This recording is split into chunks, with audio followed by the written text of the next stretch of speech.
All right, y'all. We're streaming. We're live. Cool. Welcome to Space Lab, everybody. It's November. We've been doing this once a month over the year, and we've been fortunate to have some amazing speakers. And today we have Joshua King from Aurora in Dallas. He's going to tell us a lot about what the process is that they went through to build Aurora and what they're doing today. But first, we want to talk about a little bit about Space Lab and tell you about kind of what we're doing. Yeah, we have this once a month. It's typically the last week, Wednesday of the month. And we're also accepting donations that typically go to providing more speakers and also go to Data Geek scholarship. Here, let me share real fast the notes on that. So the organizers of Space Lab, it's me, Dom Davis, Kyle Evans, Lisa Woods, and Barna Cantor. And yeah, this actually started as the interactive installation meetup group, and we changed the name to Space Lab this year. And yeah, anything that has to do with interactive, immersive art, and spatial technology and stuff like that. We just love talking to people about it and bringing people to ask their questions about what they're passionate about. Yeah, and then let me go down. We've had some amazing speakers, including White Void and Coco Lab and Juliet Vivasi. Yeah, we've had amazing speakers this year. And we're also open to any ideas of if you guys have any great speakers you want us to bring on, feel free to reach out. We do try to send out a survey after each one to get some notes on what you guys want to see. And you can support by sending Venmo of $10 or whatever, suggested donation, whatever you want, to Psychojelly. And that gets sent back to scholarships and also the ability to pay guest speakers as well. And the scholarship, you can also follow us on Facebook, and LinkedIn, Instagram, Twitter, and whatnot, or post down there as well. And here's a breakdown of the scholarship. It goes towards helping provide those that do not have access to the ability to learn art and technology. It gives them that ability to learn that. And it also allows us to put money into reaching places where people would have no idea these things exist, and try to bring those voices into this amazing world that we love. And then I'm going to kick it over to Kyle to tell us more about Data Geek, I guess, and more about also the things that are going on over the next month. Yeah, sure thing. Thank you so much. So yeah, we've got some cool stuff going on at Data Geek. By the way, everybody, welcome. I'm glad y'all are here. Welcome to everyone in the Zoom, and welcome to everybody that's streaming out on the internet. So we are streaming live to Facebook and YouTube as well. So thanks so much to Joshua for joining us, and thanks Dom for setting that up. So we are setting us up going into this. So we are Data Geek is a school based in Austin, Texas for art and technology and immersive art. I am the managing director at Data Geek.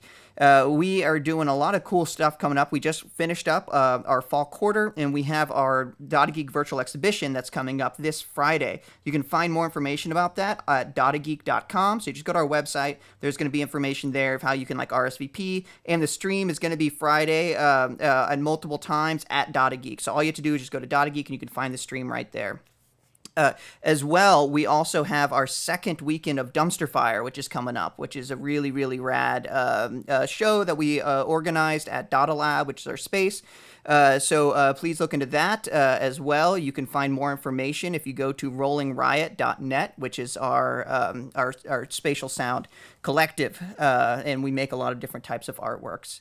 So yeah, we've got some really great stuff coming up, and like Dom said, if you can donate, it really goes quite a long way toward our Data Geek Scholarship Fund. So we have multiple Data Geek Scholarship Fund, Data Geek Scholarship initiatives set up. We have full ride scholarships, $100 scholarships. We have BIPOC scholarships. So we've got a wide range of things and offerings so that we can keep everyone engaged in art and technology, not only in our city, but of course internationally as well. Data Geek has grown to be an international professional school at this point. It's really exciting. So please tune in to make sure to check out the upcoming Data Geek exhibition at datageek.com. Head over to Rolling Riot to learn more about Dumpster Fire that's coming up. And outside of that, I think that's everything. Barners, anything else that I missed? That's okay for now, because I really would like to hear from Joshua. Absolutely. All right, Dom, back to you. Awesome. Well, yeah, I wanted to introduce everybody to Joshua. He's an amazing light in the art and technology world when it comes to bringing art to Texas and curating amazing works, bringing them to Dallas as well, where it's based, Aurora is based. And yeah, you've been actually at it for a very long time, 10 years, it sounds like. And then, yeah, I would love to hear, like, from your perspective, how yeah, just give us a background on how things kind of came about. Yeah, no, when you say 10 years, it's crazy. That is why I have a fully white beard at just 40 years of age. You know, I've been doing the art and technology hustle for that long, and large scale events for a lot longer than 10 years. But Aurora was born in 2010. And like I was talking to you earlier, is a dichotomy that we love things of how they have, like, just, you know, stand from across from each other. And the very first Aurora was done at the Dallas Heritage Village. You know, so it took over 12 acres of what was all put to the past and all focused on history. And we brought an event there that always looked towards the future. Wow. You know? So it was like this very beautiful first moment for us, that we understood about coming to places where most people weren't expecting it, you know, and looking for more of the unexpected worlds for art to collide with. So Shane Pennington is actually the, like, you know, gentleman and individual who came up with the idea of, you know, an art and technology exhibition here in Dallas. He just happened to be a really good friend of mine. And I had asked him to do a project the year before. And so when he had this idea, you know, he called me up, and it was just straight up one of those conversations. Like, what are you thinking about the Cedars Open Studios tour, which was a tour we were both a part of. Our studios are just in South Dallas. It's an event we did every year together, you know, and I was, you know, it's like, it's a great event. And he's like, there could be something at night, and I've got this idea. And he's like, just want to see if you're interested in it. And it was one of those things, like, you know, conversation, a phone call out of nowhere led to, you know, like a 3-hour long dialogue, and us coming up with a whole, like, event idea. And so it was just like, okay. And then, you know, I guess the fortunate thing and the mistake we did is, like, the next day we told somebody about it. You know, they were like, y'all should definitely do that. And we were like, okay. So we were like, all right, you know, it's like, we had an idea, we told somebody about that idea, and then we were like, okay, now we have to do that idea. You know, and, you know, we pulled the first event off in less than, like, 3 months, I think. That's you know, I think at the time we only knew probably like 4 new media artists, but we were surrounded by other artists in our community. And we just went for it, dove in both feet, you know, and said, okay. And, you know, to Shane's credit, he had witnessed a lot and been able to travel as an artist and had seen culture in other cities, and saw just how Dallas was missing this, like, happening. You know, it didn't have this cultural hub or something to call a cornerstone event, or something that brought, you know, hundreds of thousands of people to our city. You know, these were things that he had been to different places, been to different events, been to different, you know, biennials and festivals and fairs. And then we were here, and the Dallas Art Fair was like one of the, probably like the most emerging event in that category. But it was to a very specific, you know, group of individuals, collectors, which is a small, you know, amount of people when you add up that to the 7.5 billion people on our planet. Yeah. So we saw that need was there. Shane had this really good idea of, we started with light, video, and sound was the original, beginning of this. And somewhere in 2015 to 2018, we morphed it to art, technology, and community, because we see it was getting more specific. And light, video, and sound was kept on being more of like a festival. So we started it in 2010. Super fortunate, and that like 1,500 people showed up to the art exhibition. Right, it's like I've done several exhibitions in my life and had 10 people show up to it. So the fact that 1,500 people showed up to the very first one was this like kind of like sign that we were on the right timeline. This was a need. There was nighttime programming, and Shane and I in the very beginning was like, how are we going to make any money off this? And we both said, well, let's make it free. And that made it super like, okay, now what? It's like, 'cause most events are a ticket model process, and neither one of us believed that we needed to charge an entry fee to see the experience. It's like we both believed that trying to make art for the mass and for everybody to be able to experience and approach it is the step in evolution we're in right now. So we're like, okay, well, let's make an event and make it on a free business model. And so it's like, okay, we got very fortunate in that first exhibition that Valletta Forsyth Lil came to the show. She just happened to be the executive director of the Dallas Arts District. So she was, a former city councilwoman who is now an executive director of a nonprofit who's all in charge of programming for 64 acres of our city's newest arts district.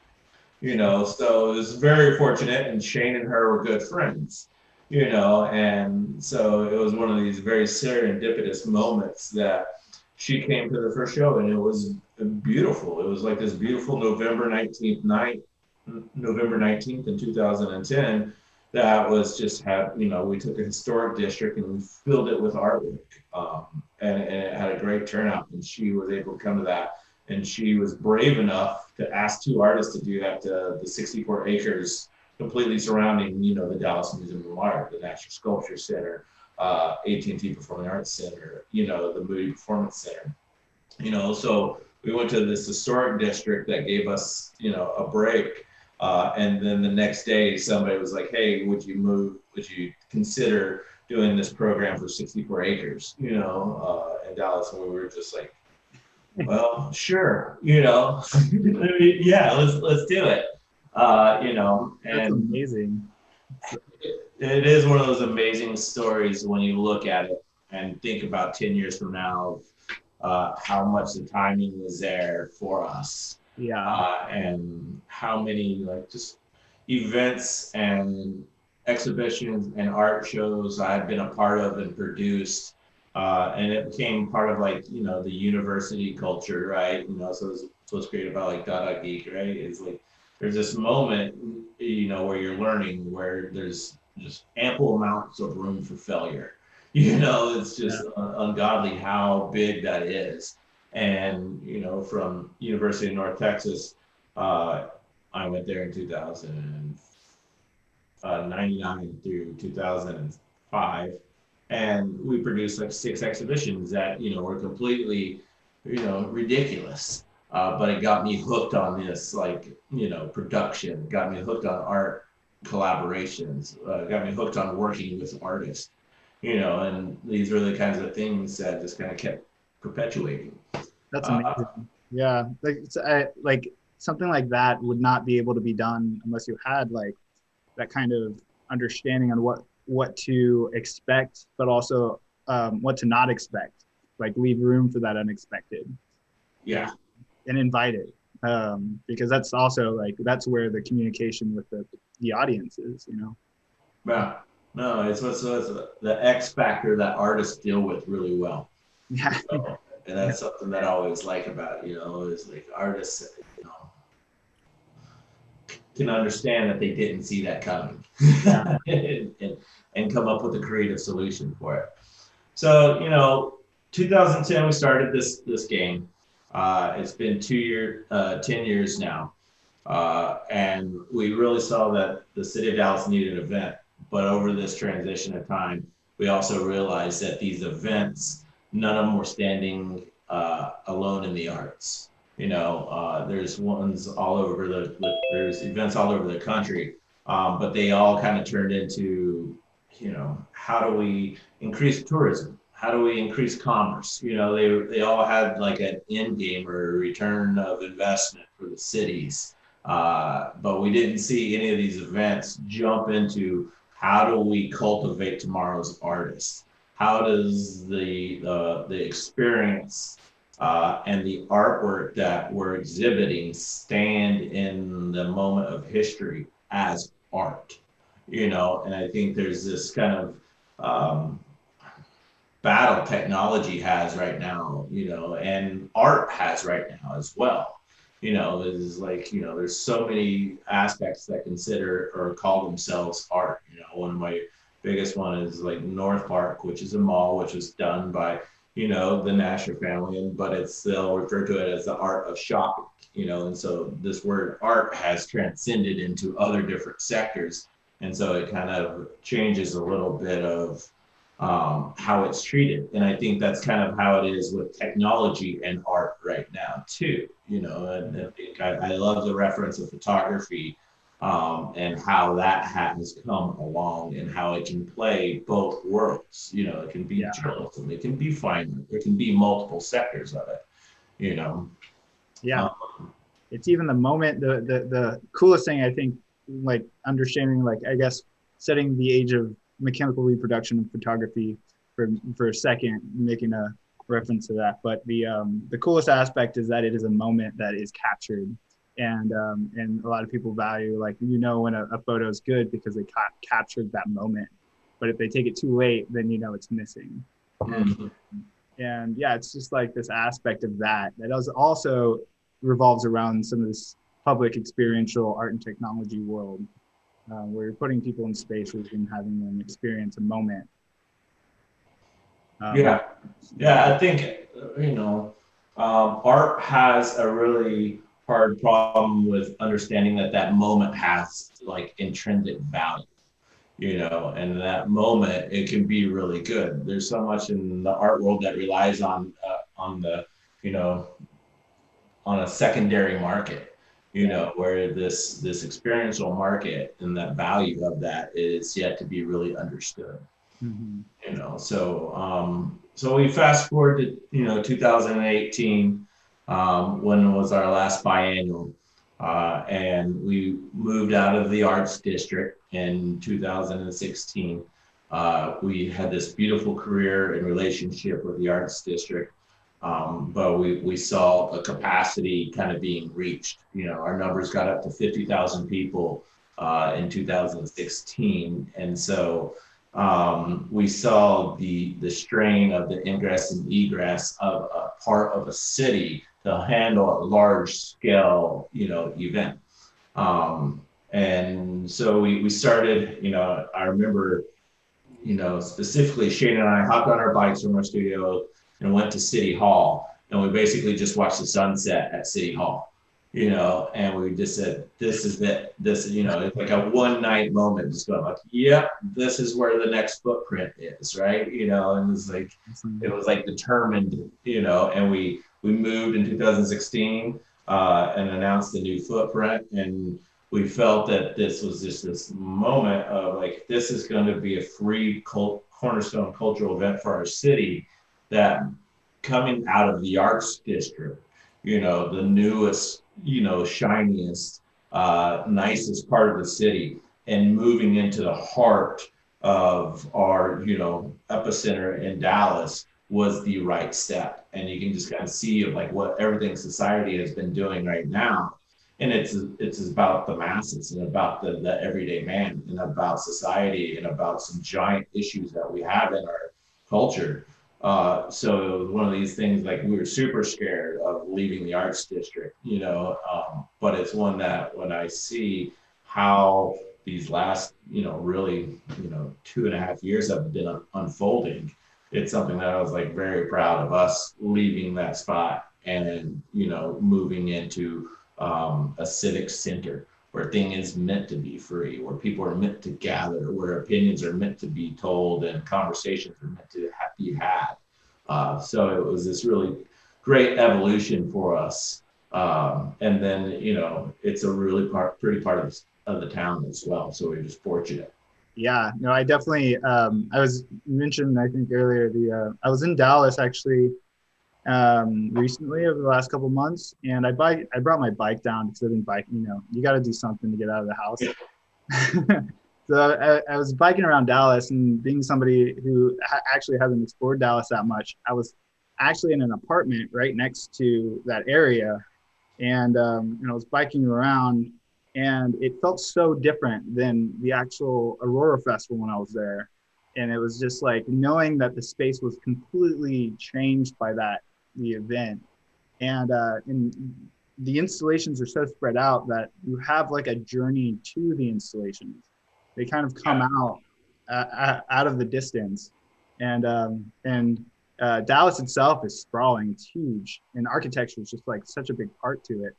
That was one thing that I noticed, was that like how different it felt, then also how that impression made me aware of the space. But the other thing I noticed, and this is a little bit more coming to a moment today, is that like you guys brought Rafiq Anadol there, and then his work is now in a building down the street. Yeah. I think it's a big part of us to really try to understand of like what our local creative culture is and what is happening globally. Yeah. Because like we were talking beforehand about Gialbera, who is a former artist in Aurora, right? And, he was out of Austin, but his work was globally, and I think that's a big part of any art and culture, like entrepreneur right now, or any business. To tell you the truth, is that when you're building your model, your marketing plan, whatever it is, that you're thinking globally, because one city, one town is never going to be big enough to carry a business strategy, especially in the arts. I think that's hard enough right now. But before we go much further, why don't you play the video from 2018? Yeah. And then that way you can kind of see what we did, because as much as we love talking about a large scale event right now, they're kind of not feasible anymore. Yeah, not for now.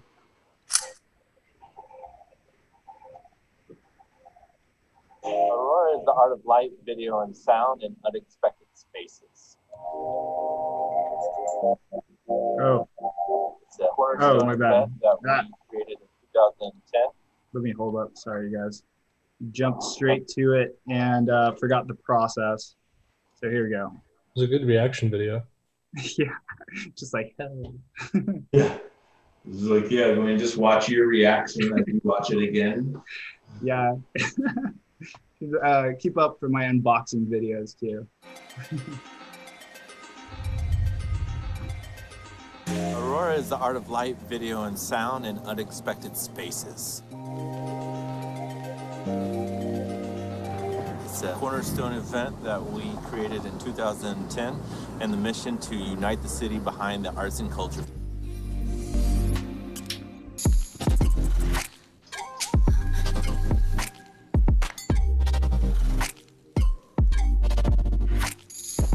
Themes called Future Worlds. We wanted to see how people collectively envision the future. It's an invitation for artists and visitors to think about where the world may take us and actively participate in its creation. I wanted to bring artists from the first generation of media artists to the millennials to talk about the future. They've been thinking of this for several decades, and we learn from their reflection. We're trying to bring a sense of the unexpected, a bit of chaos, like you walked in the central part of town and the world got flipped upside down and some strange things are happening. We're taking artwork just off of a canvas and creating new digital ones, which I think is becoming the new norm. In the future, a lot of stuff that we did that would seem so analog will be taken to a new height. We're bringing art to the streets, but maybe it's going to change your perspective on what art is and how art can communicate. It's free for everyone to show up here. It's not a museum you have to step into. You don't have to purchase a ticket. Everyone can come out and see art and get excited about it. You know, if you put something in an art institution of sorts, they might not feel welcome, but if you put it right next to City Hall, that's familiar to people, and they're more willing to experience art when it is available for all. The artists get better and better each year. The work is stronger, it's edgier, and it's waking Dallas up, showing that we're more than just like this small arts town. That we really are like this international hub for people. People from all over the world have come to present their illumination and art. There's going to be 50, 60, 70,000 people coming down, and it's super exciting. We already have a fantastic arts district. We got to take it up a notch. Dallas really needs Aurora to unify our city behind one event, and tonight is that event.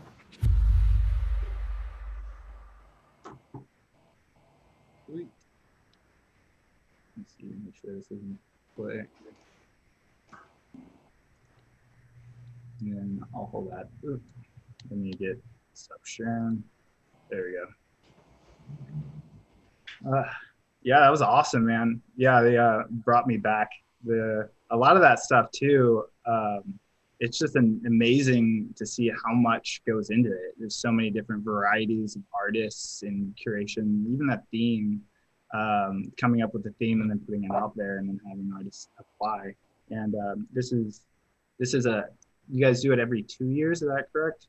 Mm-hmm. A 2-year process. Does that start as soon as the festival is like the event is over? Do you guys just like start? It used to be always this, we did it biannual so we could take some time off after the event, and it just you just start immediately because you know you're already behind. You know, you're like, okay, but it is every 2 years. And in 2018, we started AURORA Expanded as well. So the, original mission was to kind of create the cornerstone event for the city of Dallas. Then it really has just continued to morph, into now something a lot larger of expanding the future of art. Where we understand that art, technology, and community are going to change the way we all live, but only an event will not be the catalyst to lead that dialogue. So AURORA Expanded in 2018 was like, okay, let's start creating ancillary and supportive programming the week of the event, so we can kind of start setting some seeds out and growing it into a larger concept and idea. Yeah, was the plan with AURORA Expanded. That's awesome, because I think that's kind of like the thing that oftentimes gets overlooked is like you tested out, you experimented a lot and figured out what worked and what didn't, and then you really like refine that into what people enjoy, and then that's now the conversation. It's and building that into like a technique that you practice in different forms, whether it be a giant event or whether it be a smaller event, becomes like really where you start to hone in on like, what is this thing that like didn't have even people didn't even have language for it like 20 years ago. What is this thing now? No, it was I tell people all the time, I was like, if there's a tense that I love to speak about, it's in future tense. It's like something that hasn't been done yet is so easy to go too far and then even try to come back. Like, it's just a conversation that can continually grow and grow and continue. That's amazing. Yeah, honestly, it's like to the idea of experimenting, and like, I guess you're talking about when you first started, it's like you're going to make mistakes kind of stuff, and you're going to learn from those things. And whenever I'm like looking at other stuff, that's like training the eye of the future to like, you can predict the most you can. But like the fun is in that experimentation process where you learn where how spot on you are and how spot on you aren't. But if you can predict it well enough, you'll land, and then you'll meet somebody who's like, hey, I've got I've got some land. You want to put this thing here? Yeah. Yeah, you know, and it's funny when you start putting your ideas out there, how they will have to come, you'll have to make them come to fruition, or how somebody will start helping you bring them to fruition. That's awesome. Yeah. Yeah. The other thing that's nuts is that, like, you've seen, because you're curating all this art and technology, different forms, you're seeing all these artists apply and bring their work, but you're also seeing technology change throughout the span of like 10 years. Like a projector, like what a projector can do has changed dramatically. Oh, it's yeah, that's the, you know, the frustrating and fun part of it. You know, is like you can't keep up with technology because it moves so fast. You know, so, you know, whatever you're teaching of historic already. You know, it's kind of one of these things. You know, it's impossible to keep up with. But over 10 years, it's really kind of great to see how these artists evolve, or how, like, 1 year might be all inflatables, the next year's all like 3D mapping, and the next one's all, you know, augmented reality. So there's these definitely waves that kind of come through with art. And it's been the fun thing about curators too. 2015, we brought in a curatorial program where Shane and I started curating this through an open call system and using our relationships. In 2015, we said we need to bring the provenance up and understand that these do need to be some of the most visionary artists of our time, and who works with those artists are curators, you know. And this is how we were able to expand a network of individuals and find a wealth of artists to be able to bring them here, like Rafik Anadol. You know, it's like fortunate because Dune Choi, who we used in 2016 and 17 and 18, you know, she had been working with him. She was like, you've got to bring this artist here. And he already had this great relationship with Dune. And then we were able to bring them here. And so it kind of goes all back to the very kind of first conversation about it's like collaboration, you know, collaboration with artists, and these projects come from saying yes to somebody else's project. Yeah. You know, it's like, yeah, being willing to volunteer, being willing to, you know, just go help, you know, is an amazing thing. You know, there's so many people that we've got to know over the years who, you know, just volunteered their time and now turned into, you know, for us, you know, executive producers and things like this of this nature. It's like, wow. Amazing. Yeah, I definitely think with that in mind, you get to know a lot about people while they're in their process, when they're in mode of creation. And it's hard to, like, especially for works like this, that it's even hard to take a photo of this or like video. So you have to be in this. You bring up a really interesting point there, right? Documentation. You know, I think that's a big part of this work. And I think archiving and documenting is the two, you know, legs of new media and art and technology that are super important, right? Is, you know, does that documentation of that artwork actually become that art, become the art, or become the way that is archived? And then making a work of art that is, you know, no longer, you know, relevant in today's technology. How does that become, you know, still valuable when even playing the work of art is a giant question? Like architectural drawings are so interesting now, because like they are, like, I would hang one up on a wall because it's beautiful. And it took time, but now you can make something in Unreal and it is like exactly like you could go through it visually and see like in a different way, but it doesn't have, it's a different aesthetic, and it was for a different time, but the drawings for a different time. But like, yeah, each one on its own can be an art piece in itself. Yeah, absolutely. And I think that's the next great question of the arts and of digital art is really archiving and documenting. You know, I think those are the two things that are going to be discussed in depth at universities, at museums, with collectors, and with artists, because I think artists in this next 2 or 3 generations they understand that. So they're going to be thinking about that from the beginning of creating that artwork. Or right now, it's not part of that process. We were just given a new tool, and now we're just playing with it. Where our kids will be like, yeah, this is the same thing that's been around for 30 years. Yeah.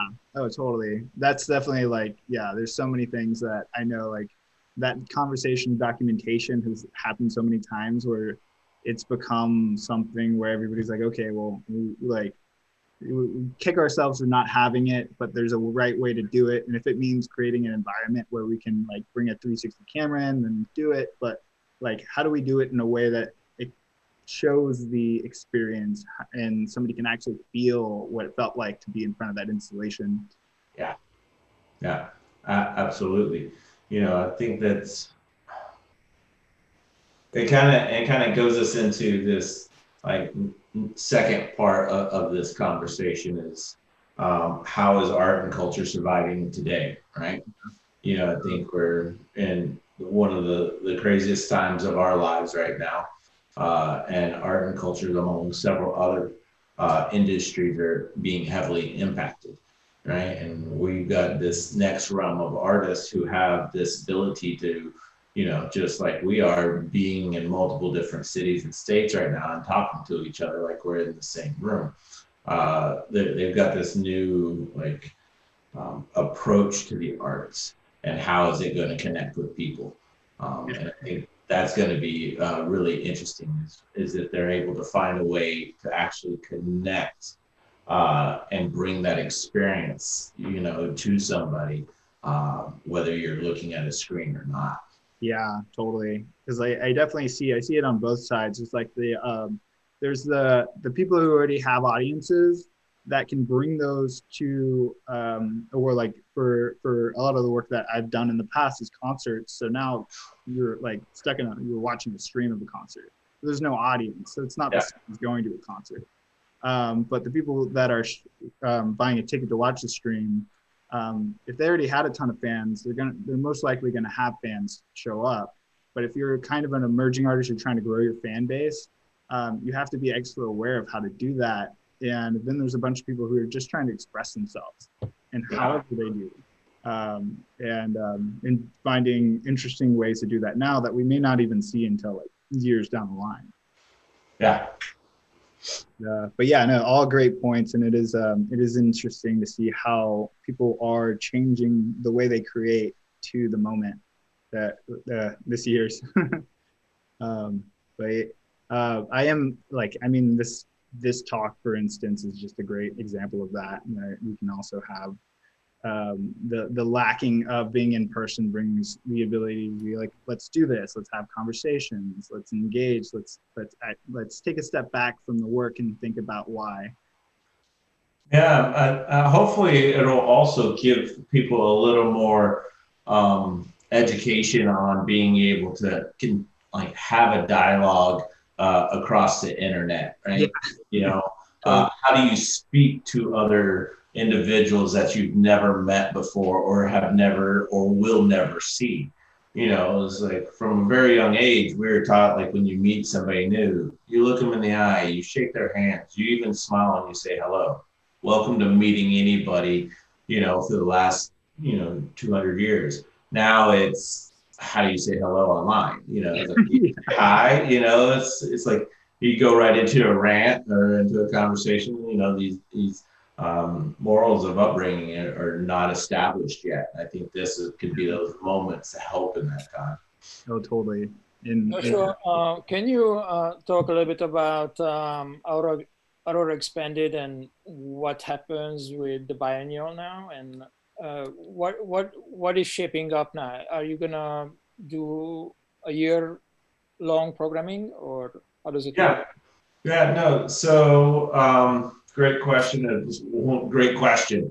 Is the plan right now is to continue on with year-long programming instead of doing a central one week event, to kind of dissect our biennial and be able to roll it over the next basically 12 months, getting us as far as we can. We're going to do online initiatives, digital installations, a couple more physical installations as well.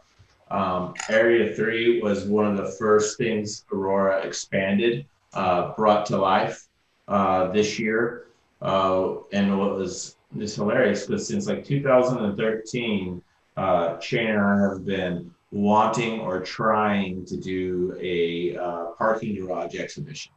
You know, we never thought of it as like a drive-through. We just always have been in love with like subterranean parking garages, you know, or abandoned parking garages. Like it's always one of these locations that me and him both were like, we're going to get our hands on one day, and we'll do an exhibition in it, and it's going to be amazing.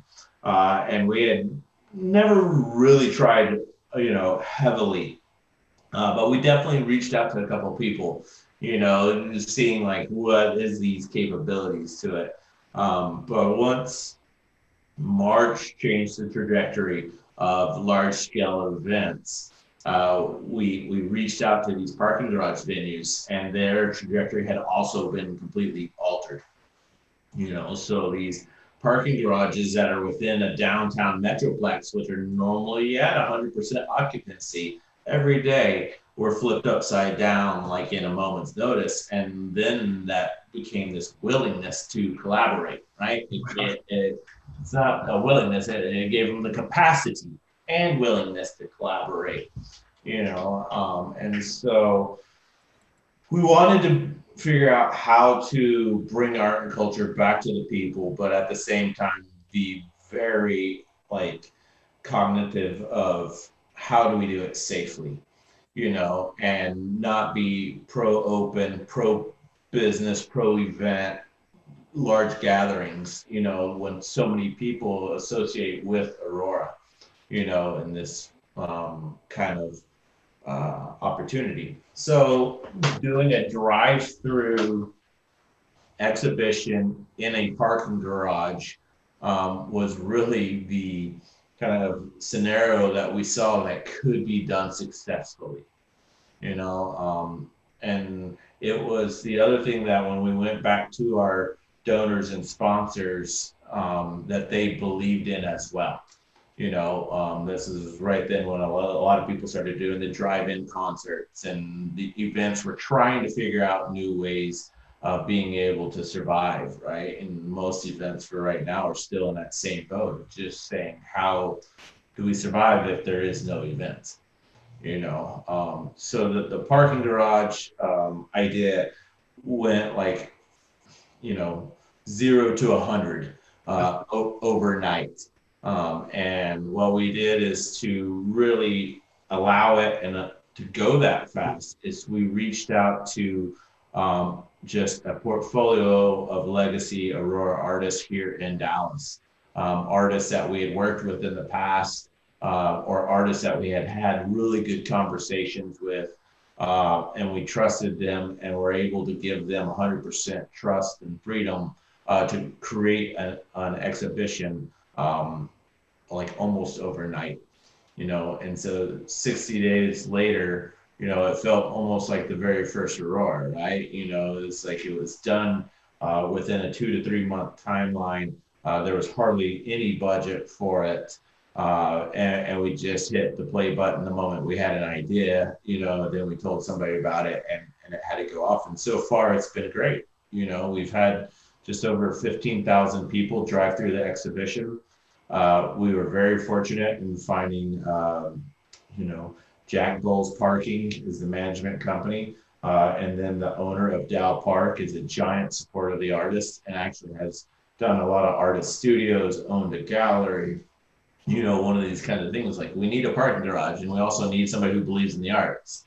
And we ended up finding somebody who believes in the arts and owns a parking garage, you know. And so he was completely like, we needed to be able to find somebody, and they give us the green light at our first meeting. And we found somebody, and goes, I'm in, like 2 meetings later.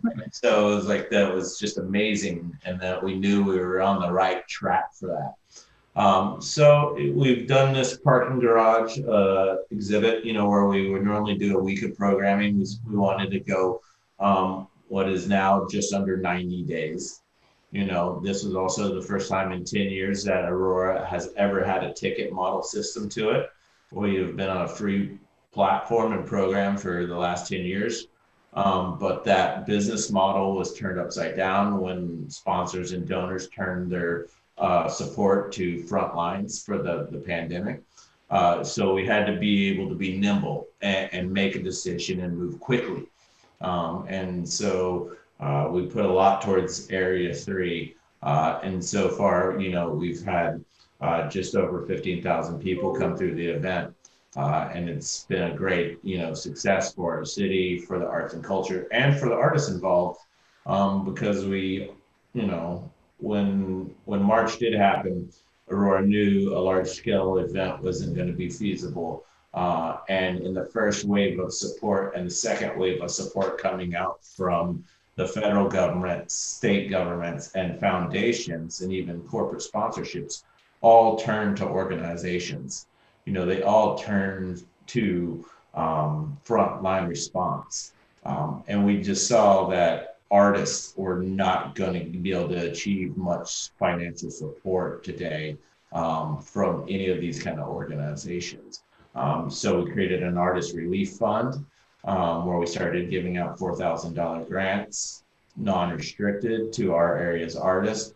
And then the Area 3 is a revenue shared based model. So every ticket gets spread out to everybody who's involved in it. And that was a big move that we had to do, and just say, look, it's a completely new business model. So we're having, making mistakes all part of the way, but that's just a part of business. You make these mistakes and you have to count them up for that.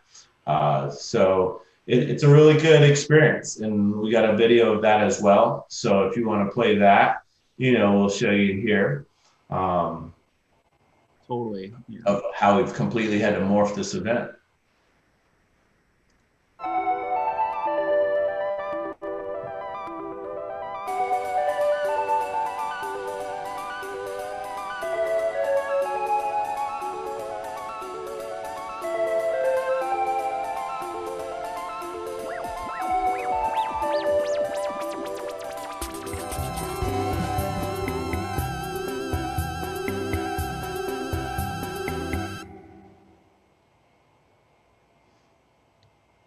That looks awesome. I need to go check that out next time I'm in Dallas.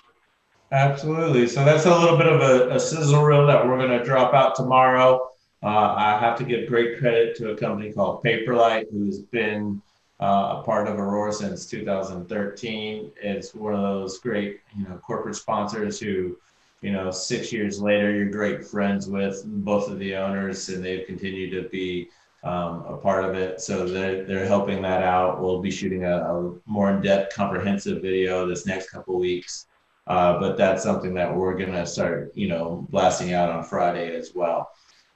So it's a way of bringing art and culture back to the people. And I've had so many people when they're driving down that spiral that you see at the end. So this is really cool, like historic. It's actually registered on the I think state historic list of buildings here in Texas as a parking garage.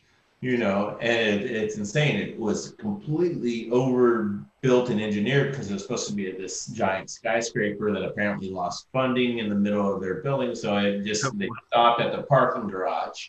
And that parking garage has kind of been this part here. Neiman Marcus has been the flagship store as it's across the street. So this is where you park. I think it's 13 stories.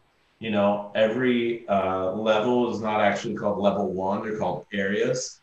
Area 3 starts in Area 3. And so that's how that kind of came about. We're trying to come up with a great title for this. We had these several different names, and my wife gets full credit for, like, you should call it Area 3, as we're standing right next to the sign that says Area 3. It has this great, like alien, science, space, analogy to it because of the word area, and then followed by a number, so it was just like this like perfect another moment from like trying to find a parking garage owner in a parking garage to coming up with a name, right? It landed and it stuck immediately. But we start the exhibition on the 11th floor.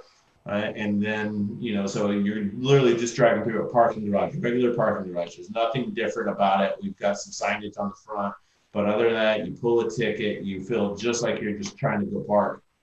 But you have to go up to the 11th floor, and so on the 9th floor, we turn out all the lights, and so you immediately like what's going on as you hit the 9th floor. Then it gets real dark. On the 10th floor, you start seeing some lights and some like signage, and then you make this like turn on the 11th, which is the start of Area 3, and we built a 50-foot, black wall that completely like closes out the space. And it just like all of a sudden you're at the entrance to what I like to like call like the entrance of a museum.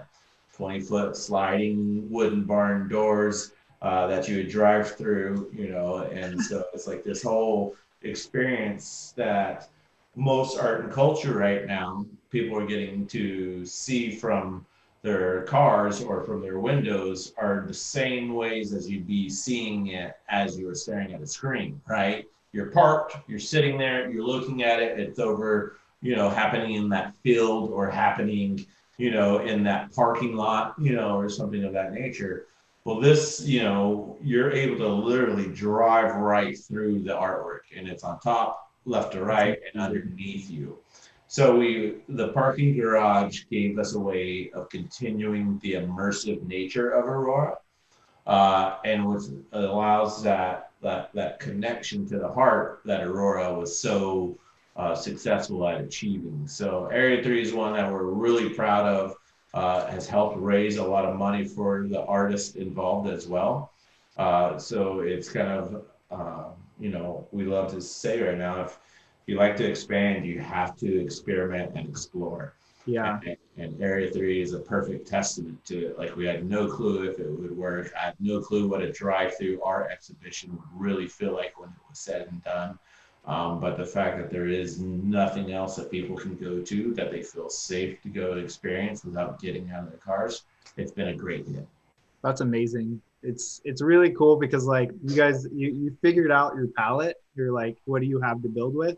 And you basically like, it seems like you built a roller coaster ride that people just come to and just drive in. And they don't have to go to a theme park. They're just like in their car, but it transforms that whole experience.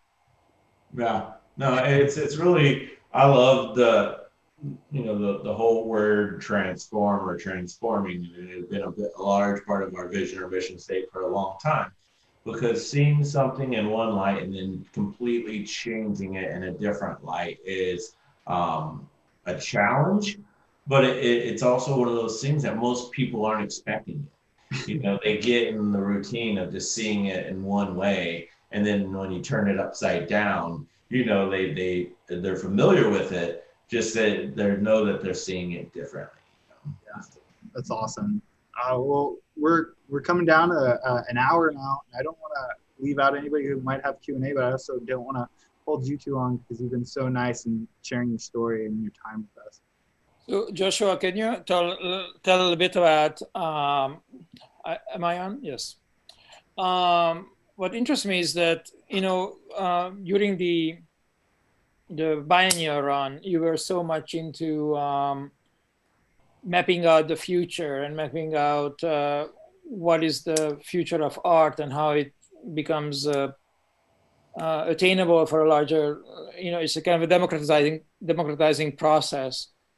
And now it's, you had to change direction, and I'm curious whether you want to keep this curatorial vision alive in this new yearly programming environment, and talk about this future-oriented vision you have. Yeah, no, I think, want and feasible are two, realities that you have to balance, and I think the biennial and the free programming is the heart of the mission. But right now, the heart of the mission can't support everything else because of the current times and climate. So I think there's times where you shift your focus in order to create a sustainable existence. And because of the regulations behind the pandemic right now, the heart of our was a large cornerstone free cultural event. Since that is not feasible at this time, we look at the other foundations of our mission and say, what can be the bridge to get us beyond this time right now, and I think in the end, it really just makes it stronger, because I think the biennial is the,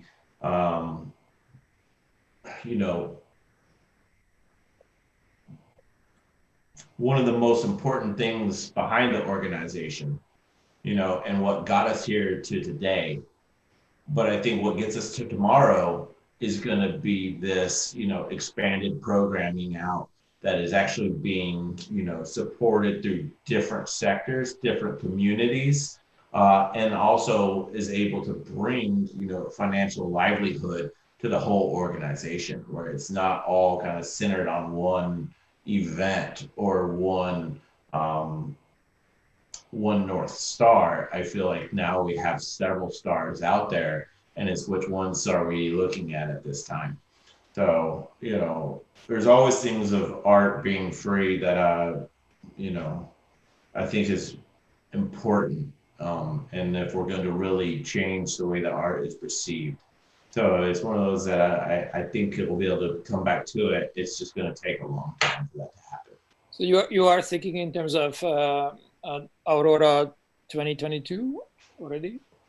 That's a great question that I don't have the answer for right now, and for the biennial, because it's one of those that it does take a full 2-year buildup, from finding the curator to fundraising to collecting the proposals from the artists to getting permits. It is a large scale production.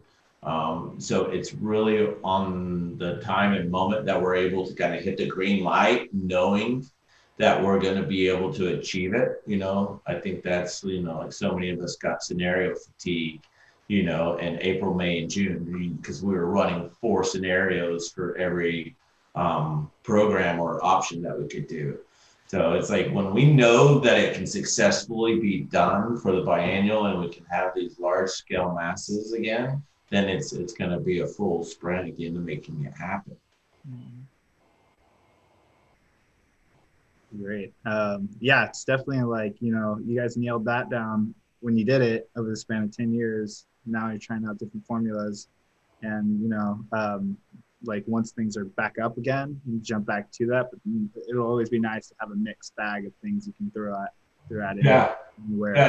I think that's, with AURORA Expanded, I'm hoping we're able to, get outside of the city of Dallas as well. I think this is a big part, that this is our home, that's got us here. But if we're thinking about the future of art, it doesn't happen in a sole city, so it's like, really, okay, how can we then start aligning with other programs, with other universities, and say, well, these are great. Let us help you focus on the arts, the future of the art, especially the fine arts, in that regards. And then also let's help build the community behind that, because that was something that, I'm really proud of. It's not just about art, but it's about that community that supports it and those people that are able to approach it.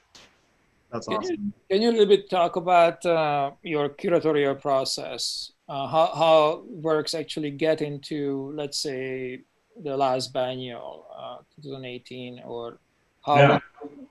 Yeah. No. So in 2015 was the first year we brought in the curatorial program, and we started with 5 curators.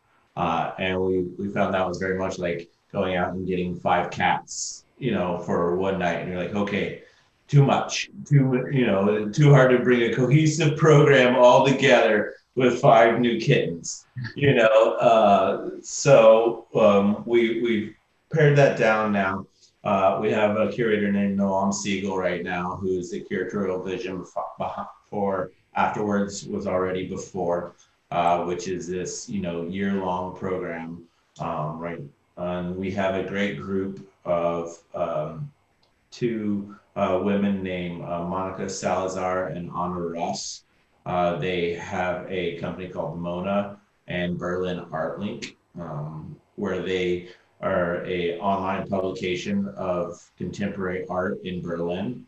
And they travel the world basically when all the festivals, fairs, biennials were happening, and their jobs were to go write about all of these different events. And Monica Salazar is a San Antonio native and kind of a Dallasite in her history. So we've been friends with her for a very long time, and we've just kind of grown our companies together. And she is the director of programming for us. So she brings in a portfolio of new curators constantly when we start that search. And then from there, we kind of go through an interview process and really kind of think about a curator's portfolio and the dialogue that they're having compared to the current times, and try to find somebody who creates a really relevant exhibition for the times we find ourselves in. And so, but to let's say to zero on a curatorial theme, that's kind of, you guys all take part in that, right? I mean, there's a lot to reconcile. Yeah, absolutely. With the city of Dallas and your sponsors and whatnot. Mm-hmm. I mean, we curators and artists, there's a kind of motto I have is like you find the ones you believe in the most, and then you try to get out of the way to only help them. And a curator is really there for theming and for cohesiveness, for artist, organization, and for the dialogue that the exhibition is going to have. So it's one that we regard and hold, protect well for our sponsors, not to get into that original conversation. So we can let our curators and our kind of executive teams have a robust dialogue without outside influence from the sponsors and donors.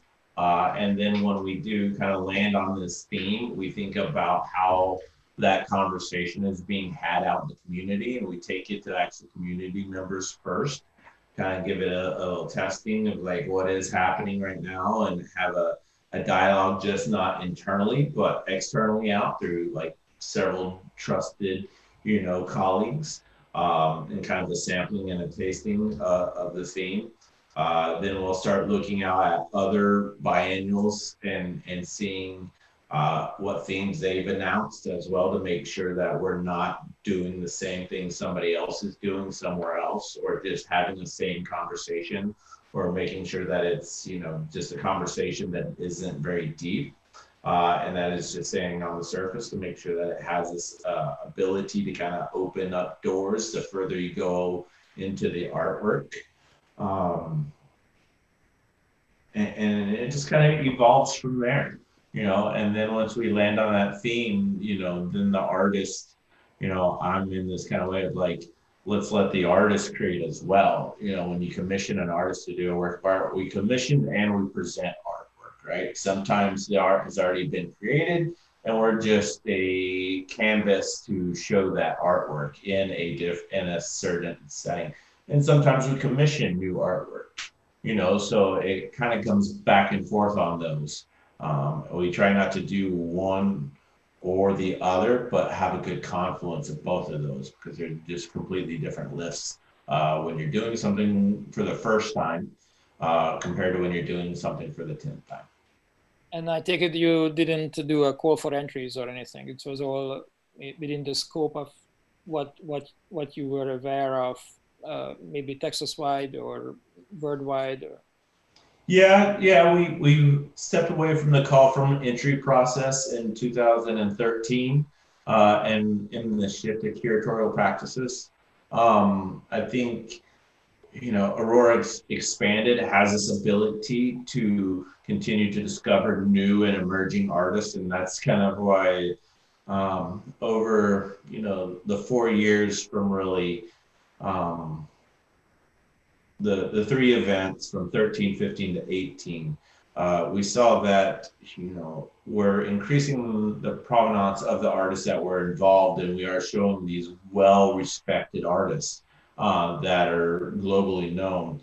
But it's about cultivating tomorrow's artist, and not just showing who is the most, exciting artist of this current moment. So that's what the AURORA Expanded program kind of started doing again, was going out there and finding artists that are just getting out of the universities, or can be more experimental, or can do more with kind of like a more unknown scenarios. Awesome. It really is like you learn a lot too. I'm guessing to like realize how much of a vacuum the conversation can be in if you don't. You gotta like open real it. Quick. Yeah. Yeah, that is very true. Is like, if this is trying to go out to the public, I think there's something great working with artists in different stages. I think you get to learn a lot about yourself, about your passion, about those collaborations, and things of that nature. That's awesome. I wanna be aware of people's time. Does anybody have any questions? Are you okay with jumping on for a few questions? We've been here for a little bit more than an hour enough, and I don't want to hold you up too much. No, we're doing good on time. Okay, cool. Yeah. Yeah, I had a couple. So I guess one would be like, obviously in the scope of running an event for 10 years, you've probably like learned a lot. I just was wondering like what's the biggest mistake that you made, and how would you avoid it knowing what you know now? Oh God, the biggest is more like how many mistakes have we made? I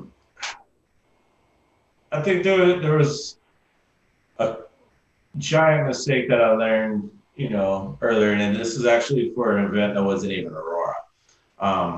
But I was letting an artist install their own artwork, and they had taken it up to the 2nd floor of a flour mill that we were doing this exhibition in here in Dallas.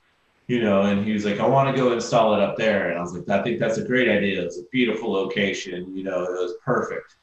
And about an hour or so later, I'm walking outside of the door, which would walk onto the catwalk where he's installing his artwork. And I just saw pure fear on this artist's face.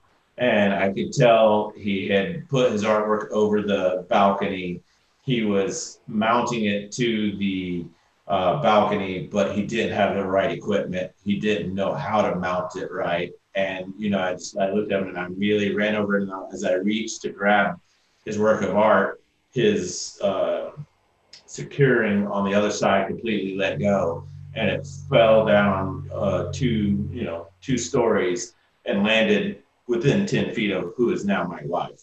So I did almost kill my wife at an art exhibition. Was one of my giant mistakes. And when I realized when an artist says they want to go do something, ask a bunch of questions, especially if you can see, it has some sort of risk to it. That also taught me about an insurance agent. It's like, okay, insurance and a lawyer, getting those people, are super important when you start doing these events. Getting people that you can really trust, that I would say that you're actually paying to protect you, because there is actually a lot of risk that you take in doing these events, or doing something that hasn't been done before. So when we got, a great lawyer, things became a lot easier. you know, for us, and especially in negotiating contracts. You know, I think that's a big thing. What I tell anybody is like, there's so much behind a contract that most people don't understand. And so if somebody offers you a contract, you know, and doesn't give you the respectful time to review it before they ask you to sign it, that's a red flag. You know, it's like, just understand, like, a contract is the beginning of a formal conversation, you know, and so many times the person who's giving you a contract feels like they have all the power, when it's not. It's a mutual conversation for you. So, you know, being handed a contract, you normally say, great, I'll take this to my lawyer and I'll let you know what that, and I'll connect your lawyer with my lawyer, and you step out of that conversation. You know, kind of one of those situations that can be. Some contracts are easy, but it's one of those things, like, if you're going to sign it, have somebody else read it. You know, I think that was a big one for us, and, you know, luckily didn't get too burned in that kind of scenario, but it came down to where we were having lawyers speak to lawyers to make sure who was right and who was wrong. You know, these kind of situations, and luckily we had our legal team for that. You know.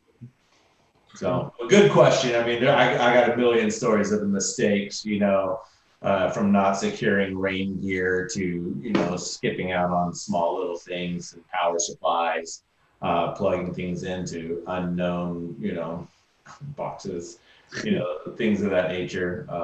Absolutely. There's a lot of stories on mistakes, so that's always a good question to ask. Yeah. I guess, like, another question I have, and this is kind of similar to one I asked at the White Void meetup, but I'd like to get your take on it as well, is that there's kind of this paradigm in art and kind of the world today that one can observe, where there's a big kind of economic drive towards digitally produced content, as in, like, you know, an Instagram video or something made to be projected onto a screen, because that's, you know, it's cheaper than physical objects, because you can crank out a bunch of content just with, like, a laptop, and actually build something and transport it and everything that comes with having an object. Whereas, you know, for 2 years I was working at Meow Wolf out in New Mexico, and that whole experience really sold me on, like, the value of physicality and kind of how something that's physical means a lot more than something that's just kind of this, you know, two-dimensional, like, 3D rendered thing or whatever, because we get so much of that just in looking at our phone all the time. Yeah. And, you know, there's obviously, like, a conflict there where economically this digitally produced content makes more sense, but kind of, I guess, from, like, an artistic or more spiritual perspective, there's something that you miss out on by not including physicality. You know, obviously you as a festival organizer, you have to deal with, you know, a limited amount of resources and, like, trying to support different projects, and just wanted to see how you related to that. You know, I go back to, you know, it's a kind of like a child's question of why, you know, and intent. You know, what is the artist's intent behind the piece? What is the producer's intent behind the piece? Right? You know, and I think there's this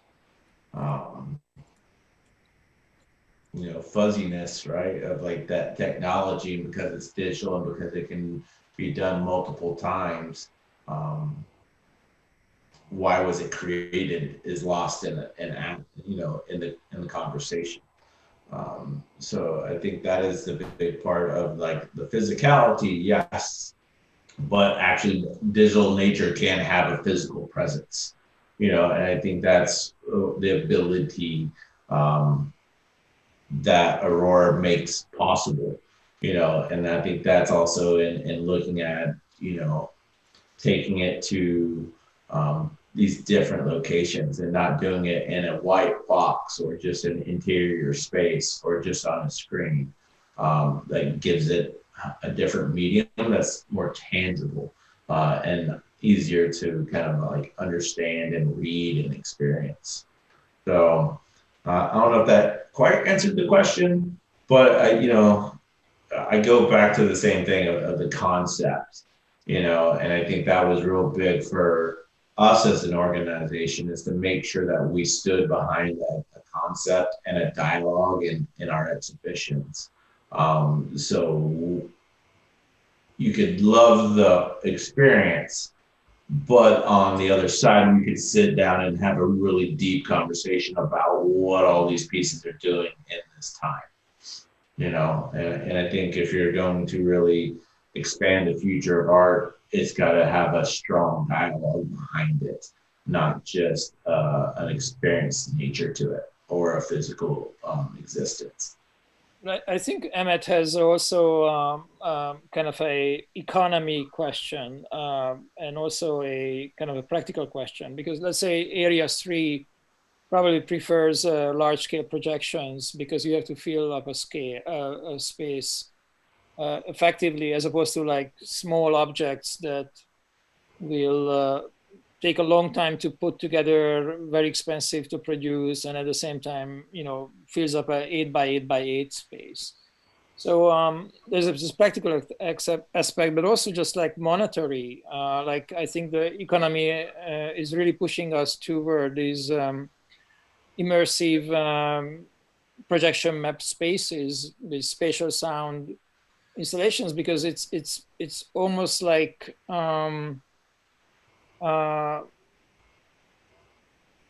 the most effective way to provide an experience with a smaller budget. And so I'm just curious, like, yeah, what is your take on from like the budgetary point of view? Like, how do you reconcile this? Well, I don't quite agree with that. Creating the larger scale spaces are cheaper, because I mean, you can project on a large space for cheap, but then the projection's not the right kind of equipment, you know. So it's if you're going to create the experience to be, you know, a high scale, high level work of art, the equipment then just jumps up dramatically on that experience of what it is between a 5,000 lumen projector and a 20,000 lumen projector. They'll both project on relatively the same large amount of space, but your experience to it is the same way of understanding a master with paint or, you know, eighth grader with paint. You know, it's still the same paint, it's just completely different use of it. And so that completely translates that budget into a whole nother realm. And that value, I think, is, you know, going to change as well with our currency systems changing, right? You know, money forever has been a tactile paper medium that we always thought of wealth being a person with a bank account with this large, you know, dollar bills or gold bars behind it. You know, I think our currency is changing right now into a cryptocurrency, into how blockchain and actual economics are going to be valued different. So I think these, you know, works of art, as in files, are going to continue to grow at that same time as well. So I think it's just a pendulum shift, you know, so it's just taking time of where we're at right now, and still the physical object, I think, has more value to it because that's what we know. I think in 2 to 3 generations, it'll be completely different.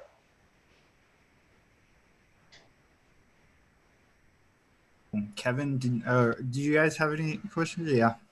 Yeah, I actually do. Hi, so I'm a student at UT, and I'm part of this organization on campus called TEDx UT Austin. And we host these big speaker events every year, but we've lost a lot of the interactiveness due to COVID. And so with our upcoming conference, we were hoping to do a parking garage exhibition modeled after Aurora's Area 3. So I was just wondering, do you think it's possible to bring something like this alive in 3 months? We don't necessarily have the network or experience that you may have. I'd say just go for it. You know, it's like who knows if it is or not. You know, I think you gotta, you know, trust the artist that you'd be involved with. You know, I think that's a big part. You know, it's like understand like where's too much to chew off and what's not enough. you know, kind of thing. You know, it's a great question, you know. I know there's a giant difference between production of what happens on the stage into production into public spaces. They're just apples to oranges in that kind of regards. And I've seen a lot of production companies move into this or the opposite way, but they are a completely different approach. And so you can't quite, you know, like Dom, we did, you know, Zhao's piece on the stage and it like had everything you needed, power right here, everywhere you need it, lights right where you need them. You know, everything on a stage is meant for performance and, you know, these things. And then you take it into these unexpected spaces and you just have to understand, like, you got to have this creative concept thinking constantly happening of it. But, you know, I think it's a great idea. It landed really well here in Dallas. And I like that y'all are trying to figure that out because I think a lot of conferences are not. They're a great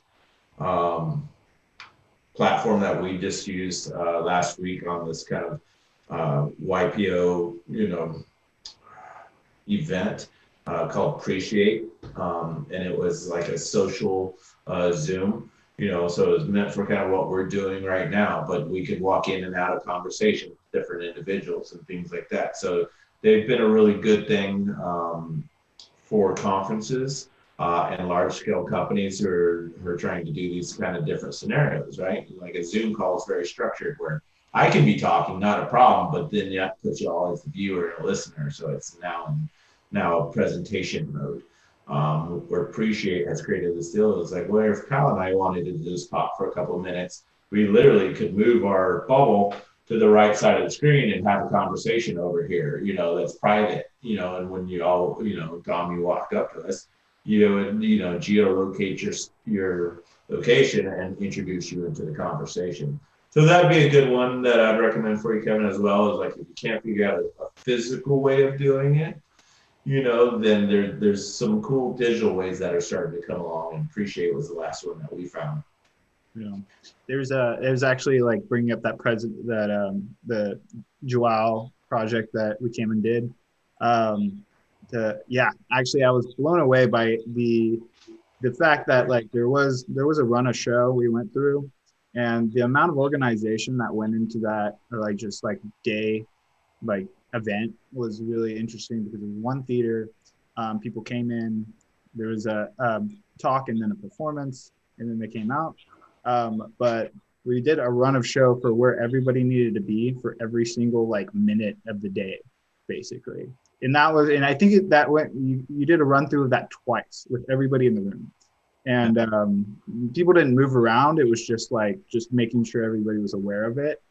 And I think that goes into a lot of, I'm working on a stream right now that's going to be a 24-hour stream. And it's like, I want one of those. I always want one of those. And it's always nice to have one of those, especially if you're in a physical space. So, you know, like, where are people when you can't walkie-talkie them? Yeah. Yeah, it's like, if you can't have back of stage conversation, then there's a lot of non-communication happening. Yeah.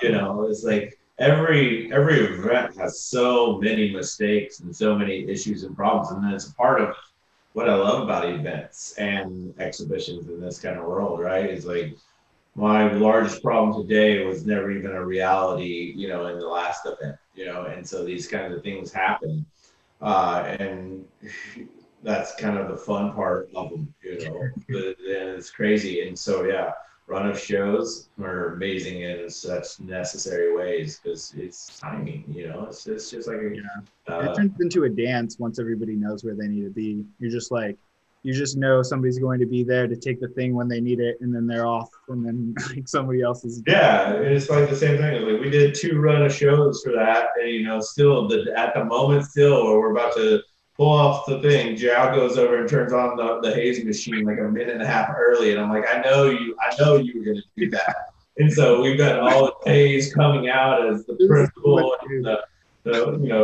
the chairs are speaking, you know, like, it's a little early, Jao. You know, so it's like, it doesn't matter how well prepared you are, there's going to be these X factors that are going to like pop up and completely change the whole thought. Yeah, totally. Yeah, there was so much hate in that room. Yeah. So yeah, sorry to hold your question, Kevin. Yeah, go ahead and keep going. Sorry. Yeah, no worries. So what was like the biggest pain point running Area 3? Like, what's something we should look out for? Yeah, so vendors today for events, because of how bad they're hurting financially, and because of how bad they got burned by large scale events or events that were scheduled and had to cancel, are now looking at getting paid 100% upfront. So I completely understand it, but it was one of these things that in 2018, much like every year before this year, we would have a payment process with our vendors of whether it was 50 up front and 50 on the end, or however they wanted to split it up, or however we split it up. But we were hit by 3 vendors for Area 3 that were like, sorry, we got to have 100% payment before we'll show up. And I was told this by one of them at 4:30 on Friday, and they were scheduled for a Monday 10 a.m. install, and I'm just like, how do you expect me to pay you right now at 4:30 on Friday before you show up on Monday?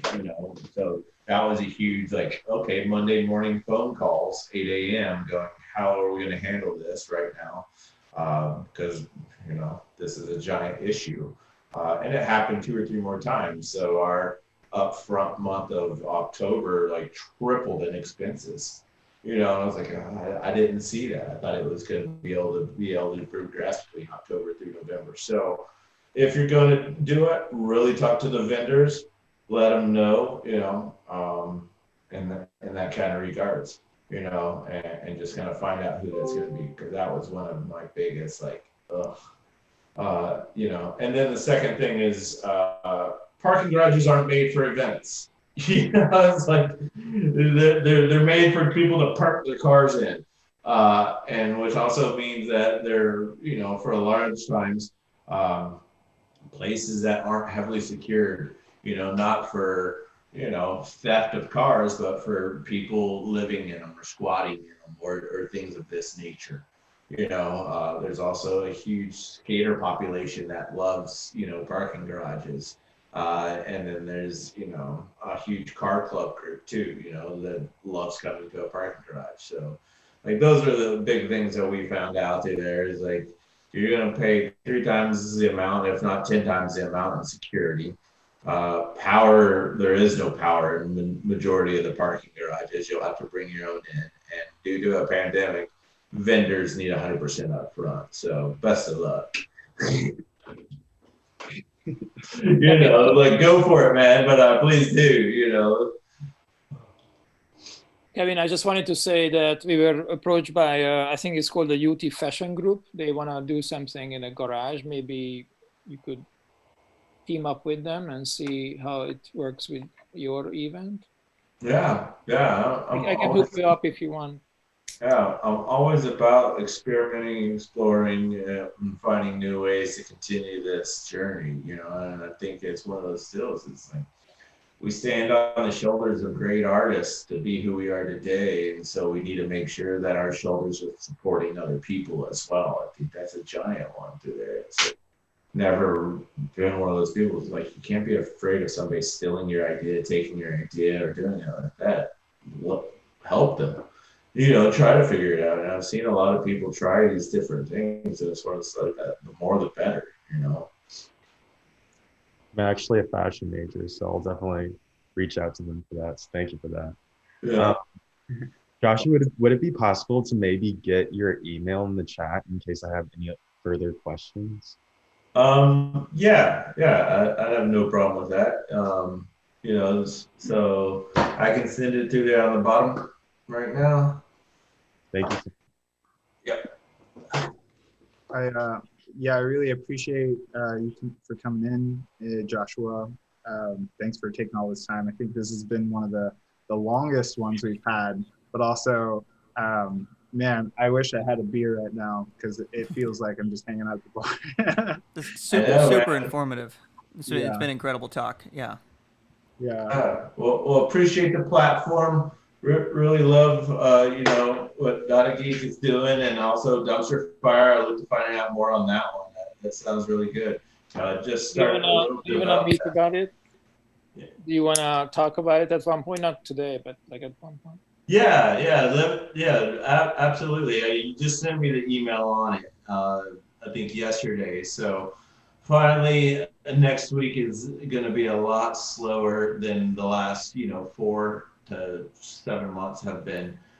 So I'm looking forward to the holidays finally slowing things down quite a bit, I'm also going up to Dallas on Sunday probably, so. Awesome. Well, let me know if you do. Please go through Area 3. And again, for anybody in this, it's area3.site is the website, SITE.